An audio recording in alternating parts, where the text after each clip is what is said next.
Sanibonani, welcome back to my channel. Welcome back to Umkosini Ophilile. Ngiyabonga kakhulu for coming. Thank you very much. Ungakhohlwa ukuthi maka subscribe, please do subscribe, like the video, share the video as well. Ungakhohlwa ukwayeka adlala ama ads ungawaskipi, that is very important. Thank you very much you guys. Asikhulumeni futhi ngolongwe Thwala, le ndodana kaBaba uChicco Thwala okuthiwa ke iliphara. Akusho mina guys, bathi ulongwe liphara, so what can I say? Kuthiwa ke usephinde waboshwa futhi uLongwe Thwala bafethu. Remember last time kwakuthiwa ke there is a warrant of arrest when it comes to uLongwe kwakumele abe se-court nini and then akabonakalanga e-court. He just went MIA bangamazi ukuthi kuphi into kanjalo bafethu. So ke manje estorning ngisibona izolo bekhulunywa ngokuthi kuthiwa uyabonakala somehow ngakubo Diepkloof, kodwa amaphoyisa wona athi akabonakali uLongwe. I was like bayamdinga uLongwe or they just know ukuthi iphara nje abafuna ukuyomlanda because he missed usuku lwakhe lwase-court. So kune warrant of arrest ukuthi uLongwe akaboshwe. So I think usebuye waboshwa, mhlambe sebemtholile. I was like bayafuna ukumthola noma mhlambe abafuni just ukuthi nje abanandaba, because on the stories laphana kaZimoja bebekhuluma ngokuthi uZimoja spotted uLongwe Thwala etratweni zase Diepkloof ehamba nje namanye amaphara afana naye, something like that. Kwathiwa he was walking along with those street kids. So amaphoyisa makuthiwa they can't find Longwe, is nowhere to be found. Bona bethi bayambona eDiepkloof etratweni, like duh. So mina was like bayamdinga noma abanandaba naye bayazi ukuthi ukubophana nabo Longwe, you know what I mean? Ungathi ubabakhe phela umfuna eboshiwe, something like that. Story engiye ngasenza on my other channel, ubaba uChicco Thwala ngathi ufuna nje babophe uLongwe Thwala bamfake emaselini because uhlupha umphakathi, into ezinjalo. So kuthiwa ke lana usephinde waboshwa uLongwe. I mean he missed his court day. Bekumele abe se-court nini uLongwe wangabonakala. Kwase kuphume warrant of arrest. Uyahlupha lo mfana bafethu. That time he's 40 going to 41, or is he already 41? Usaloku iphara semgaqeni at that age, my friend. Kunzima ngaye. Usegcine ekhalele ngamasongo kaSigonyela kuLongwe Thwala okwakhishwa incwadi egunyaza ukuboshwa kwakhe ngemuva ke kokungafika enkantolo ngenyanga edlule ukuzobhekana necala lokweba ufanele Sibonge Bhengu. So uLongwe wavulela icala lokweba ngoyise uSilo Chicco Thwala ngemva kokuntshontshelwa imishini yokuqopha ke umculo ebiza imali engaphezulu ka200,000 rands.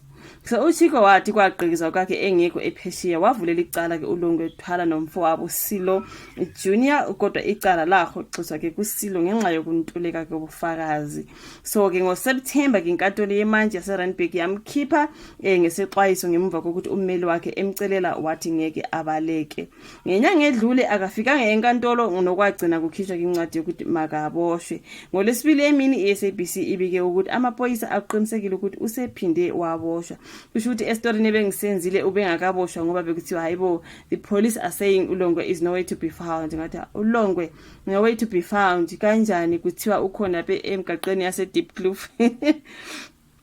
Lo mfana bakithi guys, like ngoba kwathiwa ke ukugcina ukubonakala kwakhe ukugcina nje engafika ngecourt waye kuanti wakhe, kwathi mayiphume ejele waya kaanti wakhe ke, so he was under his aunt's supervision. Wasuka ke lapha entshonje ama-cellphone amabili wahamba, kwafika isuku lecourt uLongwe akekho. Yingakho nje bese kuthiwa ke uyafuneka abufunwa amaphoyisa ngoba akafika ngecourt njengoba sephinde waboshwa nje. Kusho ukuthi baba kujabulile ngoba bengibonile estorini esilaphana kaZimoja bekhuluma ukuthi uChicco Thwala, this is what he said about his son.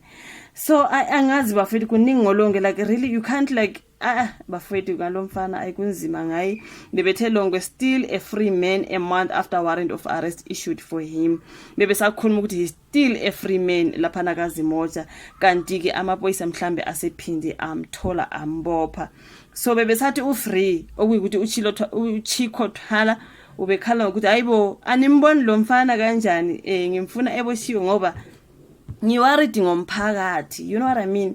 So bebethe bona today marks exactly 30 days since former child star Longwe Thwala failed to appear at the Randburg Magistrate Court on the charges of theft. The police have failed to locate uLongwe, but uZimoja spotted uLongwe walking and begging with a group of street kids in Diepkloof, Soweto, despite the magistrate issuing a warrant of his arrest. BekunguZimoja ke loyo ushuthi ubengakaboshwa, mhlambe ukuboshwa kwakhe bekungakazwakala. kabugali. So now kuthiwa the Ujole next door hitmaker was arrested in September and charged with theft after he allegedly stole from his father, renowned musician producer Sello Chicco Twala. At the time of the alleged theft, Uchiko was in the United States. Like a responsible father to his DRUG addict son, Uchiko went to Diepkloof police station to demand answers why the police are failing to arrest Ulongwe. Watiena, I fail to understand why the police in Diepkloof are failing to arrest Ulongwe. Like bengishilo ukuthi ubabake umfuna eboshiwe. So ube understand why ama boys are failing to arrest Ulongwe. This is where I was asking, are they failing to arrest him or vele baziliphara vele abamdingi nokumdinga?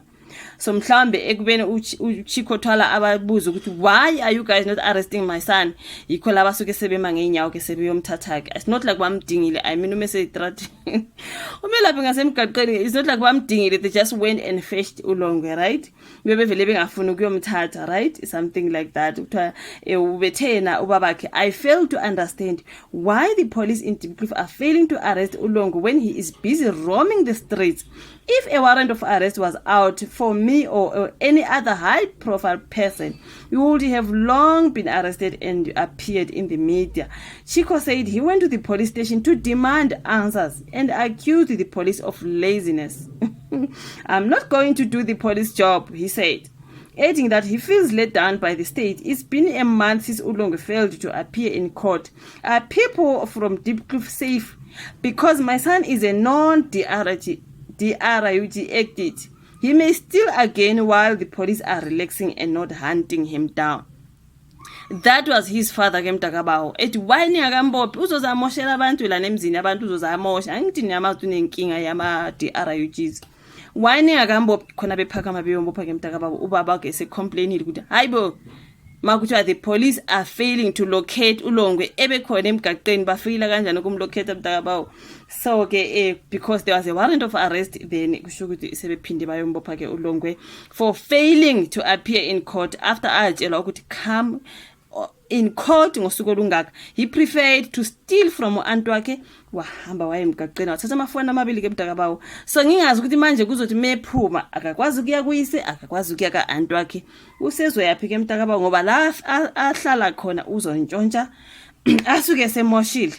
Uma sephuma ke uyapi Mtakabawo ayi kwazi uNkulunkulu ke I do not know. When it comes to Ulongwe bafethu like I give up. I'm like, dude, are you 40? You are no longer a boy, you are a man. You begging on the streets with some kids, with some street kids. We are begging on the roads. And we are 40? Come on, man. Come on, Longwe. Like, really? Angazi bafethu. Ichivola ka comment section usephinde wabosha ku Ulongwe Twala ngoba ke ngathi akalaleli nokulalela. Bazomthini abambophe bameke ihlale nje ejele kwabe kuphela. Kungabe ukuthi uzophuma nini, ibail izothini. They must just leave him there. Okay? Angazi. Thank you so much for watching this particular one. Like, subscribe, share, ungakhohlwa the notification bell on so that each and every time I upload and then you get notified. Sizobona ku video landelayo. Bye.